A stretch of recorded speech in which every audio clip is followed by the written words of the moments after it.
Fear is prevalent, and the orders are clear. Eliminate every threat. As shots ring out, chaos engulfs the village. Some hours later, the mission is declared a complete success. 128 Vietcong reported dead. But something feels wrong as more and more soldiers and officials start to speak up. Everywhere we looked, we saw bodies. Infants and children between 2 and 5 years old, along with women and elderly men. But no draft-age people. Finally, almost 2 years later, the truth surfaces. There were no enemies in My Lai that early spring morning. Instead, up to 504 villagers were raped, tortured, and murdered. But how did this happen, and why? Why My Lai?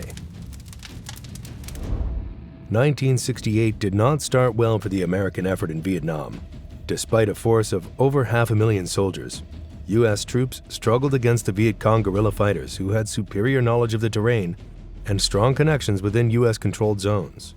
On January 30th, the Vietcong and the North Vietnamese People's Army of Vietnam launched the Tet Offensive, a series of surprise attacks across South Vietnam, striking more than 100 towns and cities, including the U.S. Embassy in Saigon.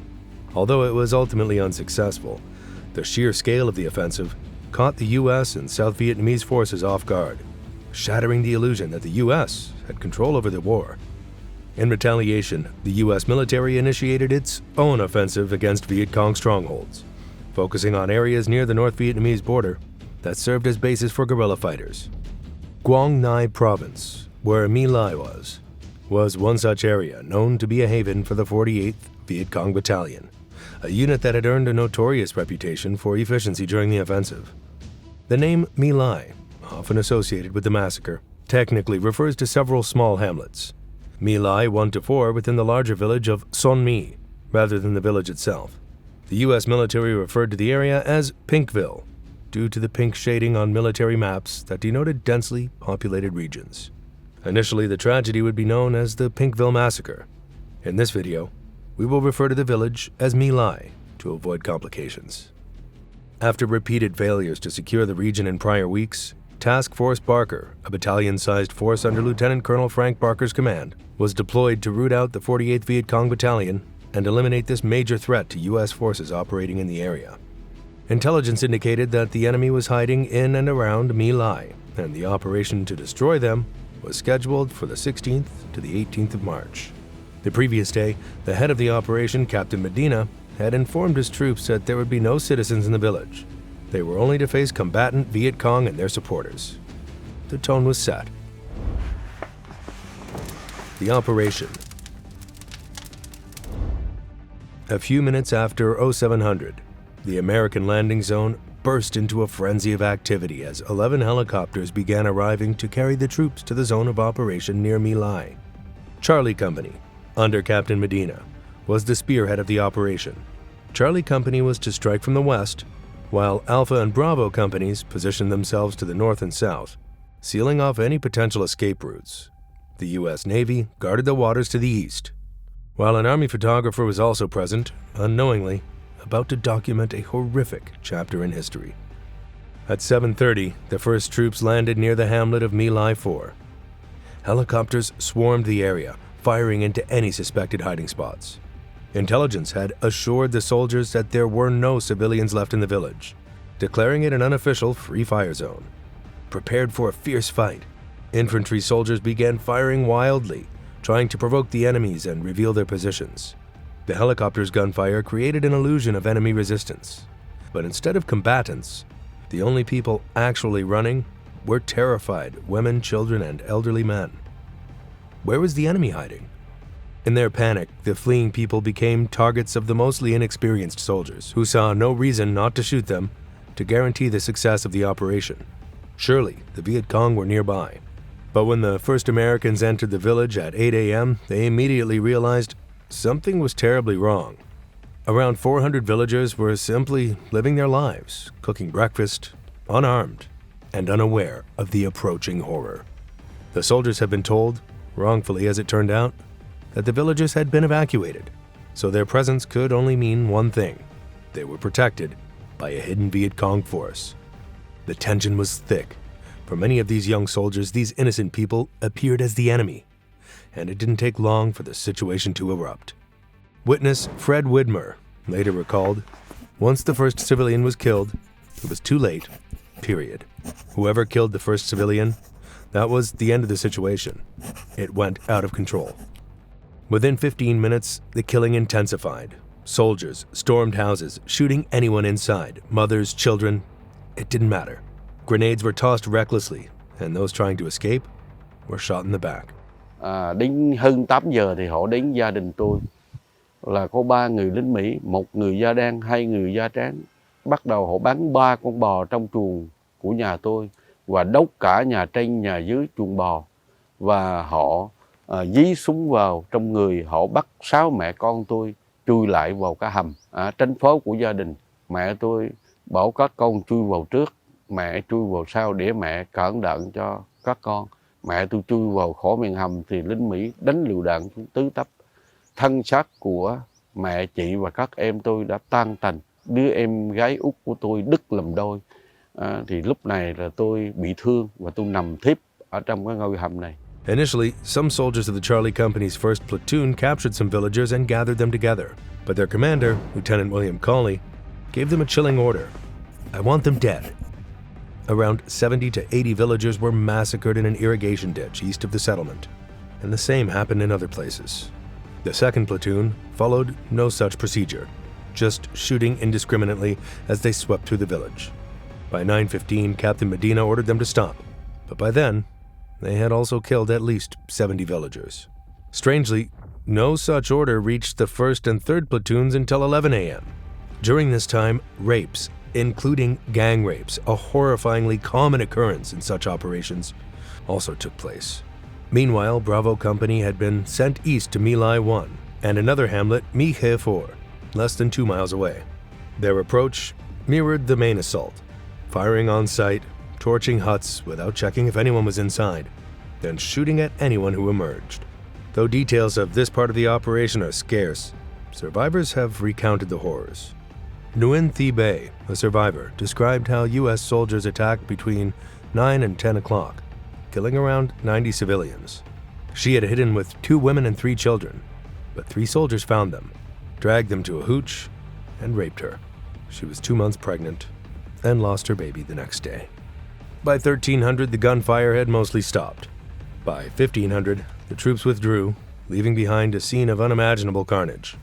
Survivor Vo Cao Loi, who lost 18 family members, recalled hearing someone scream, "They killed everyone!" And the worst part, all this death and destruction has been against an enemy who was simply not there. Seeking an explanation. So, this is how this unbelievable massacre happened. But the other question remains, why did U.S. soldiers just attack and kill so many hundreds of defenseless civilians? We can mostly only hypothesize, but a few clues may offer some plausible answers. Private First Class Dennis Brunning from the 2nd Platoon later attributed the massacre to 2 factors. The first being racism. Racism was widespread among U.S. soldiers and influenced the military's mindset.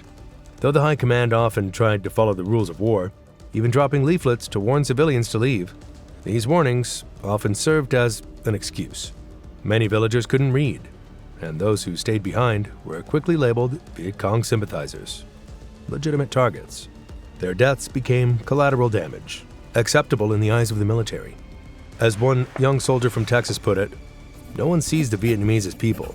They're not people. Therefore, it doesn't matter what you do to them." The second reason was fear, a feeling that thrives where racism festers. Charlie Company arrived in Vietnam in December 1967, just before the Tet Offensive. They were sent to one of the most dangerous areas where the 48th Viet Cong Battalion operated, crossing borders and inflicting heavy losses on U.S. forces. Fighting them was like chasing ghosts. Guerrillas would strike and vanish. As one soldier recalled, "We'd been in Vietnam 3 months, losing men, visiting villages daily, and still hadn't seen one Viet Cong." To them, the conclusion was clear. All Vietnamese were Viet Cong, and all were dangerous. Then there was also a third reason, maybe the most decisive: poor leadership. Lieutenant Colonel Barker, commanding Task Force Barker, ordered his soldiers to destroy everything that came in front of us with any resistance. He said nothing about handling civilians, which was later interpreted as a license to kill. Barker permitted company commanders to destroy the village and kill livestock to stop support for the Vietcong. One commander, Captain Medina, took it further. When asked if his order included women and children, Medina reportedly replied, "I mean everything." Such brutal orders showed a complete disregard for civilian life, fueling chaos and destruction, feeding soldiers' fears, emboldening their racism, and transforming the operation from a typical search and destroy mission into one of relentless vengeance. It comes then as no surprise that the responsible officers were reluctant, suspiciously reluctant, to investigate the charge that their operation had ended up in a massacre. The cover-up. The first soldier to report the killings was Warrant Officer Hugh Thompson, a helicopter pilot who saw the slaughter from above. Horrified, he immediately reported the massacre to his superiors. Along with his crewmates, Lawrence Colburn and Glenn Andreotta, Thompson made a desperate attempt to stop the carnage. In an act of heroism, Andreotta even entered one of the execution ditches to rescue a 4-year-old who had survived. Returning to base, Thompson was livid, comparing the atrocities to Nazi crimes. "It's mass murder out there," he yelled. Yet official reports from the ground painted a different story. Casualty figures listed 128 Vietcong killed, with no American losses. Army Public Information Office reporter Jay Roberts described a heroic battle, and officers were praised for their outstanding action. Thompson's warnings were dismissed, considered exaggerated. Only a minor investigation looked into the deaths of 20 Vietnamese reportedly killed by helicopter fire. Still, doubts persisted. The 0 U.S. casualties against one of the most feared enemy units raised eyebrows, as did the fact that the soldiers had only captured 3 enemy weapons. Where were the rest? Though questions were asked, officers and soldiers denied wrongdoing, and inquiries stalled. How much influence came from superiors to bury the truth remains unclear, with the South Vietnamese government also dismissing the allegations as Vietcong propaganda. But the truth wouldn't stay buried. On April 11, 1969, South Vietnamese Colonel Nguyen Van Thuan reversed his previous stance, now claiming U.S. troops had indeed killed nearly 500 civilians. Meanwhile, on the other side of the Pacific, helicopter gunner Ronald Ridenhour heard the truth from a former colleague and took action. On March 29, 1969, Ridenhour sent letters to 30 high-ranking officials, including President Nixon, demanding they investigate My Lai. After many efforts and equally many cover-ups from the responsible, on the 17th of July, 1969, Ridenhour's charges were confirmed. A certain name surfaced, that of Lieutenant William Cawley, who was commanding the 1st platoon of the Charlie Company that had killed most of the civilians. On September 5, the U.S. Army charged Cawley with killing at least 107 inhabitants of My Lai. The prosecution opens its case against First Lieutenant William Cawley, Jr., charged with the murder of more than 100 South Vietnamese civilians at My Lai. And while this was clearly a step toward justice, Ridenhour feared Cawley was being made the scapegoat to conceal the broader cover-up, a suspicion not far from the truth. The truth revealed. The story of My Lai was again almost buried within the Army's internal proceedings, but in October 1969, it took a dramatic turn, making headlines across the United States. The catalyst for this shift was journalist Seymour Hersh. Realizing the gravity of the situation, Hersh dug deeper, eventually securing an interview with Lieutenant Cawley. During the interview, Cawley disclosed that he had acted under the direct orders of his superior, Captain Ernest Medina. Hersh's explosive article, published on November 13th, shed new light on the massacre, just as other reporters began confirming the atrocity after visiting the crime scene. They also learned that the Vietnamese survivors had relocated to refugee camps. Despite the mounting evidence, the American public remained skeptical, reluctant to believe their soldiers could commit such a horrific act. Many dismissed the story as a fabrication by anti-war leftists, but the undeniable truth emerged through a powerful revelation: photographs. Ronald Heberl, a military photographer on the ground during the massacre, had taken enough damning images to silence the skeptics. His photos showed victims moments before their deaths, crying, pleading, mishandled by U.S. troops, and the raw horror shocked the nation. And the U.S. government was now in a precarious position. Just months earlier, a soldier named Tom Glenn had filed an official complaint about the sadistic and inhumane behavior of U.S. forces in Vietnam. Major Colin Powell, later U.S. Secretary of State, dismissed Glenn's concerns, confidently asserting that relations between American soldiers and the Vietnamese people are excellent. Now, with undeniable evidence from My Lai, Powell's assurances rang hollow. President Nixon and his national security advisor, Henry Kissinger, attempted to distance themselves from the scandal, branding My Lai as an isolated incident. Conveniently, South Vietnam's president, Nguyen Van Thieu, also dismissed the charges, calling the massacre allegations entirely false. But they were not. On November 24th, Paul Meadlow, who'd participated in the massacre under Colley's command, appeared on national television and revealed everything. We stepped back about 10, 15 feet, and he started shooting him. And he told me to start shooting. So I started shooting. I fired about 4 clicks to the group. I carried 17 rounds to each clip. So I might have killed about 10, 15 of them. Mm-hmm. Men, women, and children. Men, women, and children. Justice unserved. Under the weight of these revelations, 24 officers and enlisted men were charged alongside Colley. But many other enlisted men present in the massacre had already left the military, making them immune from court-martial prosecution. This meant that most of the persecuted were officials who were charged with covering up the incident and not for actual participation in the killings. After most of the charges were dropped because of insufficient evidence to prove the covering up, only 5 faced trial, including Ernest Medina. Medina faced charges of murdering 102 Vietnamese civilians based on command responsibility, meaning he could be held accountable for his men's actions. But after a successful defense, the jury acquitted him. In the end, the only individual not acquitted was William Colley, who was found guilty of premeditated murder for his role in the deaths of 22 civilians, and sentenced to life in prison. During the trial, Colley defended his actions, claiming he was simply following Medina's orders. However, the overwhelming testimonies against him left the jury with no choice. But just 3 days afterwards, President Nixon controversially intervened, reducing Colley's sentence to house arrest, a move influenced by opinion polls revealing that a staggering 78% of Americans disagreed with the verdict. Ultimately, in 1974, just 3.5 years later, Colley was released. While the perpetrators' lives largely continued unimpacted, the survivors of My Lai faced ongoing suffering. Their torture continued when the refugee camp hosting them was again destroyed by South Vietnamese forces in 1972. It was only after the withdrawal of the U.S. forces, under strong internal and international pressure that was enhanced after My Lai, that their hopes for a better life returned.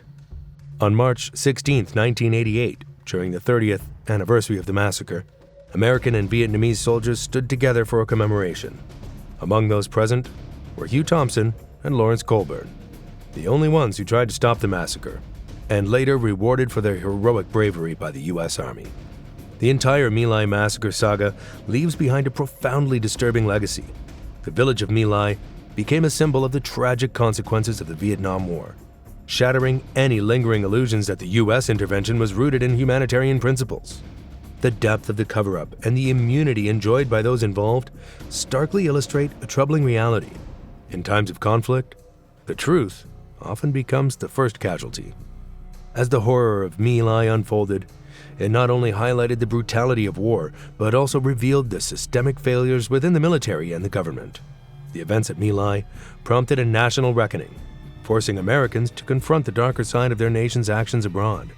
If the victims of My Lai gained anything from their tragic sacrifice, it was the unsettling realization that their suffering may have played a role in awakening the American public and hastening the end of the war.